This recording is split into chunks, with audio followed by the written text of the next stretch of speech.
സുഹൃത്തുക്കളെ നമസ്കാരം. നമ്മളേ സമയം 6:40. ഒരു ഓട്ടം വിളിക്കേണ്ട വെച്ചാൽ ഞാൻ പോകണില്ല, വേറെ നമുക്കൊരു ഓട്ടം ഉണ്ട്. അപ്പോൾ വൈകുന്നേരത്തെ ഞാൻ കുറേ ദിവസമായി വൈകുന്നേരത്ത് വന്നിട്ട്. വൈകുന്നേരത്ത് പറഞ്ഞാൽ നല്ല ക്ലൈമറ്റ് ഉണ്ടായിരുന്നു, നല്ല ചൂടുണ്ടായിരുന്നു. അപ്പോൾ വാർത്തകളിൽ ഇപ്പോൾ മൊത്തം സോഷ്യൽ മീഡിയയിൽ മൊത്തം ഇപ്പോൾ കേരള പോലീസിനെ പറ്റിയിട്ടുള്ള മോശമായിട്ടുള്ള കാര്യങ്ങളാണ് വന്നുകൊണ്ടിരിക്കുന്നത്. ഓരോ ദിവസവും അവിടെ നമ്മുടെ കുന്നംകുളത്ത് ഉണ്ടായ അനുഭവത്തിൽ നിന്ന് തുടങ്ങിയിട്ട് ഇപ്പോൾ മൊത്തത്തിൽ കേരള പോലീസിനെ അങ്ങോട്ട് വലയം ചുറ്റിയിരിക്കുകയാണ്.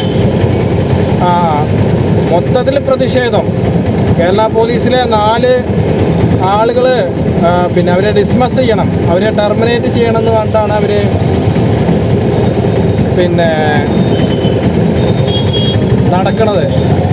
ശരിക്കും പറഞ്ഞാൽ അത് എല്ലാവരുടെയും ആവശ്യമാണ്, നമ്മുടെ ഒരു ആവശ്യം തന്നെയാണ്. കാരണം അങ്ങനെ ഒരു ക്രിമിനലായിട്ടുള്ള പോലീസുകാർ ഒരിക്കലും വേണ്ട. നമ്മുടെ കേരള പോലീസിന് അതിൻ്റെ ഒരു ആവശ്യമില്ല. അതെ, ശരിക്കും പറഞ്ഞാൽ കുറ്റം ചെയ്യുന്നവരെ ശിക്ഷിക്കുക, അതാണ് നിയമം. അല്ലാതെ അടിച്ചിട്ടോ കൊല്ലിട്ടോ, അതായത് ഒരു തെറ്റും ചെയ്യാതെ ഒരു സർവേ വരുന്നുണ്ടായി. നമ്മുടെ ഇന്ത്യൻ ജയിലുകളിൽ ഏറ്റവും കൂടുതൽ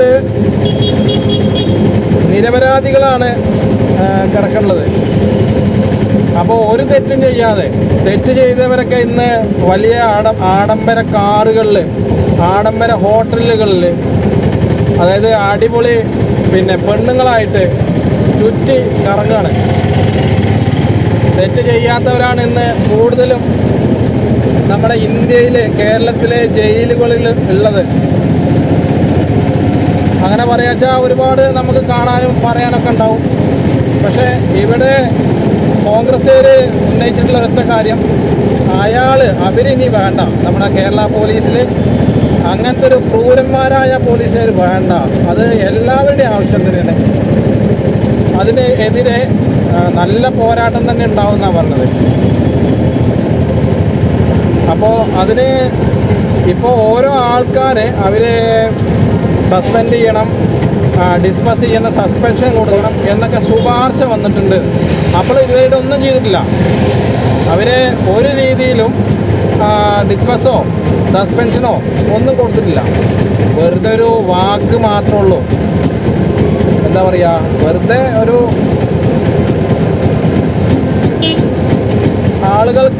ആളുകളെ തെറ്റിദ്ധരിപ്പിക്കാൻ വേണ്ടിയിട്ടൊരു കാര്യം പറയാമെന്ന് മാത്രമേ ഉള്ളൂ ഈ വാർത്താക്കാർ ചെയ്യുന്ന പരിപാടി.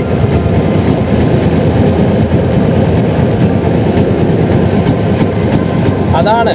അപ്പോൾ ഇതിന് സംരക്ഷണം കൊടുക്കുന്ന ആരാണെന്ന് വെച്ച് കഴിഞ്ഞാൽ നമ്മുടെ പിണറായി വിജയൻ തന്നെയാണ്, നമ്മുടെ മുഖ്യമന്ത്രി. ഇത്രയും നമ്മുടെ കേരളത്തിലല്ല കേട്ടോ, ശരിക്കും പറഞ്ഞാൽ ലോകത്തിലാണ് തോന്നുന്നുണ്ട്. ലോകത്തിലെ ഏറ്റവും വലിയ ക്രൂരനായ ഭരണാധികാരി ഹിറ്റ്ലറായിരുന്നു ശരിക്കും. പക്ഷേ അതിനേക്കാട്ടിലും മോശമായിട്ടാണ് ഇപ്പോൾ ഒരു സംസ്ഥാനത്തെ മുഖ്യമന്ത്രി ഭരിക്കണത്. അതായത് ആളുകളുടെ വികാരത്തെ അല്ലെങ്കിൽ അവരുടെ വിശ്വാസത്തെ ഒന്നും മാനിക്കാതെ ആണ് അയാൾ യാത്ര ചെയ്യുന്നത്. ഇപ്പോൾ കുറച്ച് മുന്നേ കണ്ടിട്ടുണ്ടാവും കേരള സ്റ്റേറ്റ് നമ്പർ 1 എന്ന് പറഞ്ഞിട്ട് പോകുന്നത്. ഇതാരാണെന്ന് എനിക്കറിയില്ല. അപ്പം അങ്ങനെയൊക്കെ ആകുമ്പോൾ നമുക്ക് അങ്ങനത്തെ ഒരു ഭരണാധികാരിയിലെ ആവശ്യമില്ല. ശരിക്കും പറഞ്ഞാൽ അയാളെ ഫാമിലി, കുടുംബം, ബാക്ക്ഗ്രൗണ്ടിന് വേണ്ടിയിട്ട് മാത്രമാണ് അയാൾ നമ്മുടെ വോട്ടൊക്കെ മേടിച്ച് ഇല്ലാത്ത കഥകളൊക്കെ പറഞ്ഞ് നമ്മളെ വിശ്വസിപ്പിച്ചിട്ട് ശരിക്കും സീറ്റ് വാങ്ങിയത്. അതിൽ അയാൾക്ക് ഇഷ്ടപ്പെട്ട ആൾക്കാരെ അയാൾ ഓരോ തലത്തിൽ മന്ത്രിയാക്കി. അതുകൊണ്ട് കേരളം നശിച്ചു. ഇനിയിപ്പോൾ നമ്മുടെ കേരളത്തിന് മൊത്തം എത്ര കോടി രൂപ കടമുണ്ടെന്ന് അറിയോ നിങ്ങൾക്ക്? അപ്പോൾ അതൊക്കെ ഒന്ന് അറിയണം. കാരണം എന്താ വെച്ച് കഴിഞ്ഞാൽ ഈ കടമുള്ള ഒക്കെ പൈസ നമ്മൾ കൊടുക്കണം. ജനങ്ങൾ പണിയെടുത്ത് ഉണ്ടാക്കിയിട്ട് കൊടുക്കണം. റോഡിൻ്റെ കാര്യമാണെങ്കിൽ മരുമകനെ ആയ മുഹമ്മദ് റിയാസ് മൂപ്പര് പിന്നെ റീൽസിൻ്റെ ആളാണ്. റോഡിൻ്റെ കാര്യങ്ങളൊന്നും അറിയില്ല, നമുക്ക് അതിനെപ്പറ്റി ചോദിക്കണ്ട. അതൊക്കെ അന്വേഷിക്കും എന്നാണ് പറഞ്ഞത്. ഒക്കെ ഇവരൊക്കെ അന്വേഷണം മാത്രമേ ഉള്ളൂ, പുനരന്വേഷണം ഒന്നും നടപ്പിലാക്കാൻ കഴിഞ്ഞിട്ടില്ല ഇവർക്ക്. എന്തൊരു തെറ്റായ രീതിക്കാണ് ഇവർ പോണത്.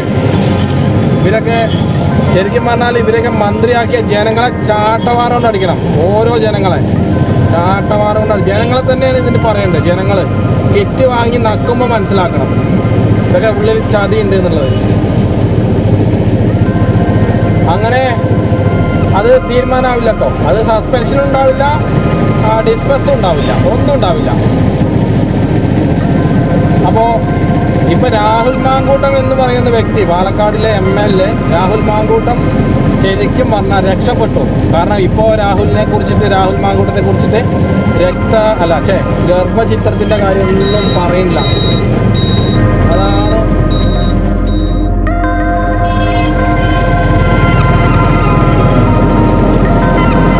ഇനി ജനങ്ങൾക്കൊരു സമാധാനം വരണമെങ്കിൽ ഇയാളെ മുഖ്യമന്ത്രി എന്ന പദത്തിൽ നിന്ന് എടുത്തു കളയണം. അപ്പോൾ പരമാവധി ഇനി ഉണ്ടാവുമെന്നറിയോ? നമ്മുടെ കേരള സംസ്ഥാനത്തിൽ കലാപം ഉണ്ടാവാനുള്ള എല്ലാ ആഹ്വാനങ്ങളും ചെയ്യേണ്ടായിരിക്കും. കാരണം അപ്പോൾ പകുതി നമ്മൾ കാണുന്നുണ്ട്. കാരണം സർക്കാരിൻ്റെ കാര്യങ്ങളിൽ ജനങ്ങൾക്ക് വേണ്ടി അംഗീകരിക്കാൻ കഴിയാത്തൊരു സർക്കാർ പരാതിക്കാരനെ പ്രതിയാക്കുന്ന ഒരു രീതിയാണിപ്പോൾ. അപ്പോൾ അതാകുമ്പോൾ നമുക്കത് എങ്ങനെ ഉൾക്കൊള്ളാൻ കഴിയുമോ? നമ്മളിപ്പോൾ പോലീസ് എന്ന് പറഞ്ഞാൽ ജനത്തിൻ്റെ സംരക്ഷണത്തിനും വിശ്വാസത്തിനും വേണ്ടിയിട്ടാണ് നമ്മൾ പോലീസിനെ അവരുടെ അടുത്തേക്ക് ചെല്ലുക.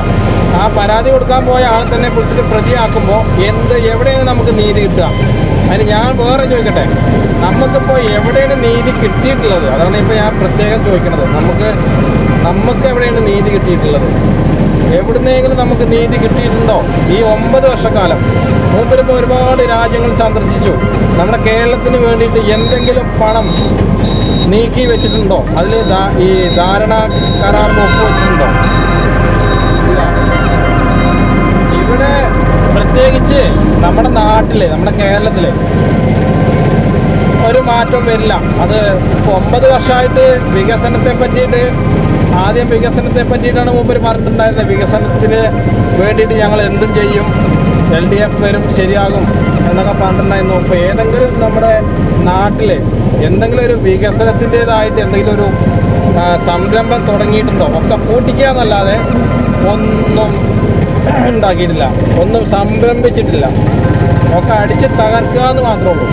അപ്പോൾ ഇവിടുത്തെ പ്രധാനമായിട്ടും ഉള്ളത് എന്താ വെച്ച് കഴിഞ്ഞാൽ നിയമത്തിനെ ആർക്കും പേടിയില്ല. അതായത് സർക്കാരിന് തന്നെ നിയമത്തിനെ ബഹുമാനിക്കുന്നില്ല, നടപ്പിലാക്കുന്നില്ല. അപ്പോൾ പിന്നെ ജനങ്ങൾക്ക് എന്തിനാണ് നിയമത്തെ പേടിക്കണേ എന്നാണ്. പണമുള്ളവർക്ക് കേട്ടോ, പൈസ ഉള്ളവർക്ക് നിയമത്തിൻ്റെ ഒരു പ്രശ്നമില്ല, അവർ പണം കൊണ്ട് കൈകാര്യം ചെയ്യും. അപ്പോൾ പൈസ ഇല്ലാത്ത കുറേ പാവങ്ങളുണ്ടാവുമല്ലോ. അപ്പോൾ കുന്നംകുളത്ത് അതേപോലെ കുറേ ആൾക്കാരുണ്ട്, പ്രത്യേകിച്ച് ഇങ്ങനെ മാറിമാരെടുത്ത് പറയുന്നില്ല. അങ്ങനെ നിരവധി അനുഭവമുള്ള ആൾക്കാർ ഇഷ്ടംപോലെ ഉണ്ട്. അപ്പോൾ ശരിക്കും പറഞ്ഞാൽ ഇവരൊക്കെ എന്തിനു വേണ്ടിയിട്ടാണ് ജീവിക്കുന്നതെന്ന് അറിയാത്തത്. കാരണം സാധാരണക്കാരനെ മാത്രമേ ഇവർ ടാർഗറ്റ് ചെയ്യുള്ളൂ. പൈസക്കാരെ ഇവർക്ക് ടാർഗറ്റ് ചെയ്യാനില്ല. പൈസക്കാർ ടാർഗറ്റ് ചെയ്യുക പറഞ്ഞാൽ ഇഷ്ടംപോലെ കാശ് കിട്ടും. അത് അതിൻ്റേതായ തെളിവും അവരുണ്ടാക്കും. സാധാരണക്കാരൻ്റെ കാര്യമായിട്ട് നിയമമൊന്നും അറിയില്ല. അപ്പോൾ അതിൻ്റെ ഒരു പ്രത്യേകതയും കൂടി ഇതിലുണ്ട്. ഇനിയിപ്പോൾ ഒരു 2 വർഷം കഴിഞ്ഞാൽ അതായത് ലോക രാജ്യങ്ങളിൽ നമ്മുടെ കേരളത്തിലെയാവും ഇന്ത്യയെയാവും ഏറ്റവും കൂടുതൽ അപമാനിച്ച് വിടുക. ഉറപ്പായിട്ട് ഞാൻ പറയാം. കാരണം അവർ ഇപ്പം തന്നെ കേരളം ഇപ്പം തന്നെ ലോക രാജ്യങ്ങൾക്ക് വളരെ അപമാനിതനായിക്കൊണ്ടിരിക്കുകയാണ്. ഈ സർക്കാരിൻ്റെ ഒരൊറ്റ പ്രസ്ഥാനം കാരണം മൊത്തത്തിൽ ഇന്ത്യക്കാർ എന്നുള്ള പേര്, അല്ലെ കേരളം എന്നുള്ള പേര് മൊത്തത്തിൽ ഈ ബംഗാൾ, UP അതേപോലെ ഗുജറാത്ത് മോദി ഭരിക്കുന്ന നാടില്ലേ, അവിടുത്തെ പോലെയാണ്. കാരണം വിവരം നമുക്ക് കൂടിപ്പോയതിൻ്റെ പ്രശ്നമാണ്, കുറഞ്ഞതല്ല, കൂടിപ്പോയതാണ്. അപ്പോൾ ഇതിൻ്റെ ഒരു സംഭവം എന്ന് പറയുക വെച്ചാൽ മാറി തന്നെ വേണം. ജനങ്ങൾ മാറണം, സർക്കാർ മാറില്ല, ജനങ്ങൾ തന്നെയാണ് മാറേണ്ടത്. ജനങ്ങൾ മാറാതെ ഒരു രക്ഷയില്ല. അവിടെ പിന്നെ ഒത്തൊരുമയാണ് വേണ്ടത്. ഒത്തൊരുമ ഉണ്ടെങ്കിൽ നമുക്ക് ഒലക്കട മുകളിലും കിടക്കാം. അതിനിപ്പോൾ ആർക്കാണ് ഇപ്പോൾ ഒത്തൊരുമ ഉള്ളത്? കാരണം സാധാരണക്കാരനെ ഈ കുറേ ഇപ്പോൾ ഇത്രയും ഭരണം അവർക്ക് കിട്ടി, ഇത്രയും പൈസ കിട്ടിയിട്ട് ഇപ്പോൾ പിന്നെ ചൂരൽമലയിലെ കാര്യം തന്നെ പറയാം. അതേമാതിരി പ്രളയം ഉണ്ടായിരുന്ന സമയത്ത് എത്രയോ കോടി രൂപ സർക്കാരിന് വേണ്ടി സർക്കാരിൻ്റെ അക്കൗണ്ടിൽ ഇട്ട് കൊടുത്തു എന്നൊക്കെ പറഞ്ഞ് സിനിമാ താരങ്ങൾ ഒരുപാട് പിന്നെ കണ്ടിട്ടുണ്ടായിരുന്നു. അതൊന്നും കൊടുത്തിട്ടില്ല. അപ്പം നിങ്ങൾ ചിന്തിക്കണം. പിന്നെയും ജനങ്ങൾ ഈ സർക്കാരിനെ തന്നെ വിജയിപ്പിച്ചോ തിരിച്ചു കൊടുത്തിട്ട് എന്തുണ്ടായി അവസാനം? ആകെ മൂഞ്ചിപ്പോയില്ല നിങ്ങൾ. അപ്പോൾ ഇനി ഒന്ന് സൂക്ഷിക്കുക. ഇനിയും ഞങ്ങൾക്ക് ഈ സർക്കാർ തന്നെ വേണമെന്ന് പറഞ്ഞു കഴിഞ്ഞാൽ അത് നിങ്ങളുടെയൊക്കെ അവസാനം എന്തുണ്ടാവുക അറിയോ? ഓരോ ആൾക്കാരെ പള്ളിത്തോടേക്ക് കൊണ്ടുപോവാം, അല്ലെങ്കിൽ ഐവർമഠത്തേക്ക് കൊണ്ടുപോവാം, അല്ലെങ്കിൽ സെമിത്തേരിക്ക് കൊണ്ടുപോവാം. അങ്ങനെയൊക്കെയാവും ഇനി വരിക. എന്തായാലും ഒന്ന് കരുതിയിരിക്കുന്നത് നല്ലതാവും. അതാവുമ്പോൾ എന്താ അറിയോ,